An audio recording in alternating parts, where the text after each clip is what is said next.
How to call your Lyft driver support. Hi everyone, welcome back to our channel, The Solution Guy. So in today's video, I'm simply going to be guiding you on how you can call your Lyft support as a Lyft driver. So make sure to watch the video till the end.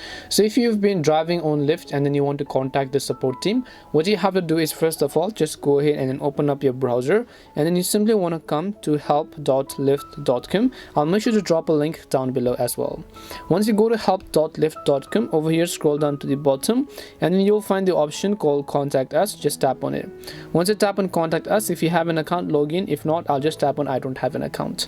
And once you've done that, it'll ask you to select about yourself. So you can select I'm a rider or I'm a driver. In this case, I'll just select I'm a driver option over here. And then over here, you'll be able to see all this sorts of various information. And now you can just go ahead and select any of these options as to what they can help you with. What you want to do is now you can just tap on I still need help button. When you tap on I still need help, you'll be able to see this option right over here, which you can simply use to contact Lyft, and Lyft will get back to you after this.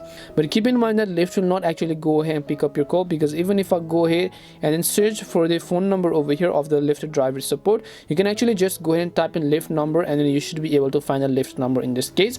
But I'm not really sure if this is for the drivers. If you're a driver on Lyft and then you want to call them, you can just go ahead and try calling them in this number.